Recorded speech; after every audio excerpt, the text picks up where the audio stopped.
ალბათ ყველა ადამიანს გასჩენია ასეთი კითხვა. რა არის დრო? რადგან თანამედროვე ცხოვრებაში ძალიან მნიშვნელოვანია ამის ცოდნა.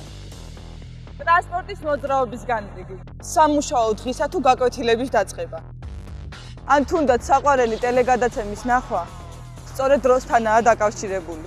ჯერ კიდევ ადრეულ ანტიკურ ფილოსოფიაში იყო ასეთი რაღაცნაირი გაორებული და ცოტა იდუმალი დამოკიდებულება დროის ფენომენის მიმართ.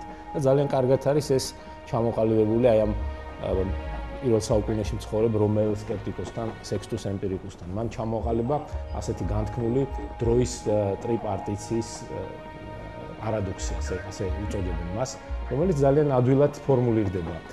დროს ჩვენ საერთოდ შეჩეული ვართ, რომ ყოფთ სამ ნაწილად, რა, ესე იგი წარსული, აწმყო და მომავალი. და აი სექსტუს ემპირიკუსი ამბობს, რომ წარსული უკვე აღარ არსებობს, ამბობს ის. მომავალი ჯერ არ არსებობს, ხოლო აწმყო ეს არის უხილავი საზღვარი წარსულს და მომავალს შორის. ყველას უამრავჯერ გვსმენია, რომ დრო ფულია. დროის ფულოდ ღირებულებაში შეფასებას კონცეფცია განსაზღვრავს.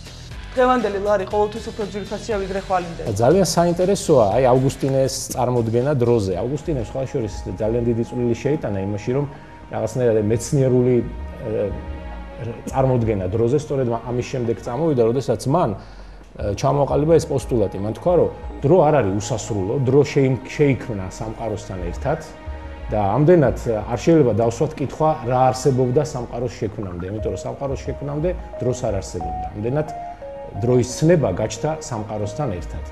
ეს წარმოდგენა უნდა ითქვას, რომ დღევანდელ ფიზიკაშიც, კოსმოლოგიაში ძალიან მიღებულია და აი როდესაც ჩვენ ვლაპარაკობთ სამყაროს გაჩენაზე, დიდ აფეთქებაზე, ხშირად ისმება ხოლმე ასეთი კითხვა, რომ თუ სამყარო გაჩნდა დიდი აფეთქების დროს, არა, 14 მილიარდი წლის წინ, რა იყო მანამდე?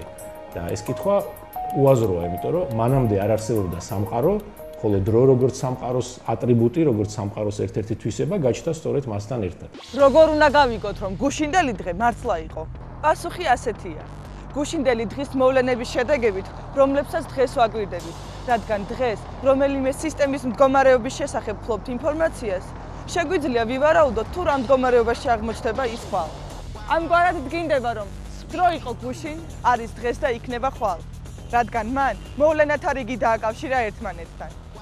ნიუტონმა დროის აი ორგვარი ბუნება ძალიან მკაფიოდ განსაზღვრა. მან თქვა, რომ ერთი მხრივ დრო ეს არის როგორც თავისებური კონტეინერი მოვლენებისა. ეხლა როგორც მაგალითად ეს ოთახია, სადაც არის სხვადასხვა საგნები, არა, ესე იგი სივრცულად ეს წარმოადგენს გარკვეულ სათავსოს, სადაც იმყოფებიან საგნები, არა. დრო ასევე არის გარკვეული ესეთი კონტეინერი, რომელშიც სხვადასხვა მოვლენები არიან განლაგებული გარკვეული თანმიმდევრობით. მეორე მხრივ დროს აქვს კიდევ ის თვისება, რომელსაც ჩვენ ყოველთვის ვამჩნევთ, რომ დრო არის თავისებური თითქოს აი მიმდინარე სუბსტანცია, იგი მიედინება, ის არასდროს არ ჩერდება, აი ეს სვლა წარსულიდან აწმყოსკენ მომავლისკენ, ესე იგი ერთი მხრივ თითქოს ეს რაღაცა განზომილებაა სამყაროსი, არა, დამატებითი სივრცესთან ერთად და მეორე მხრივ იგი არის ესეთი მიმდინარე მუდმივად ცვალებადი რაობა. ესეც აი დროის აი ამ რეალისტურ კონცეფციაში ძალიან ისე საინტერესო ზის და ნიუტონი თავის საერთოდ ცნობილი ამითიც არის, რომ იგი ესეთი აბსოლუტურ დროზე ლაპარაკობდა, აბსოლუტურ დროზე, აბსოლუტურ სივრცეზე, ის თვლიდა, რომ მატერია, ის სხვა მატერიალური საგნები, რომელიც სამყაროს წარმოადგენენ, ისინი ასე ვთქვათ, ავსებენ ამ კონტეინერს, თუ შეიძლება ასე ითქვას, ხოლო სივრცე აბსოლუტურია იმ აზრით, რომ იგი ასე ვთქვათ, არ არის დამოკიდებული ამ საგანთა ურთიერთ განლაგებაზე და მათ საერთოდ რაობაზე. ამაში მას ეწინააღმდეგებოდა ეს დიდი მოაზროვნე ლაიბნიცი, რომელიც თვლიდა, რომ დრო უფრო მეტად ინტელექტუალური ცნებაა ვიდრე ფიზიკური. ანუ ის ამბობდა, რომ არ იარსებებდა არანაირი დრო და არანაირი სივრცე, რო არ ყოფილიყო მატერია, რო არ ყოფილიყო სწორედ აი ეს საგნები, რომლებიც წარმოადგენენ, რომელთა ერთობლიობას წარმოადგენს სამყაროს. თუ თქვენ ოდნავ მაინც რაციონალური ადამიანი ხართ, ანაზღაურების მიღებას ყოველთვის ამჯობინებთ დღეს და არა რამოდენიმე დღის შემდეგ. ჩვენ ფულის მიღებას აწმყოში ბუნებრივი ინსტინქტი გვკარნახობს.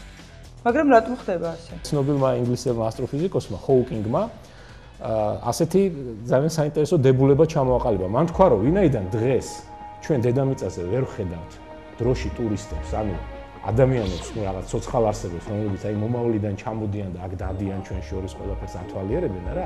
აქედან ალბათ შეგვიძლია დავასკვნათო, რომ დროის მანქანის შექმნა შეუძლებელია, იმიტომ რომ როდესმე მომავალში ხო შექმნიდნენ ამას, არა და თუ კი ვერაზროს ვერ შექმნეს და ესე იგი დღეს არავინ აქ არ ჩამოდის და ვერ ხედავთ ჩვენ ასეთ საოცარ მოვლენას, ესე იგი დროში ტურიზმი შეუძლებელია და აქედან გამომდინარე როგორც ჩანს, დროის მანქანის შექმნა შეუძლებელი. უნდა არსებობდეს რაღაცა კანონი თითქოს, რომელიც კრძალავს დროის მანქანის შექმნას, რომელიც ჩვენ არ ვიცით. 20 ლარიან კუპირას აქვს იგივე ღირებულება 1 წლის შემდეგ როგორც დღეს. დასაკვირველია, კუპირას იგივე ღირებულება აქვს 1 წლის შემდეგაც.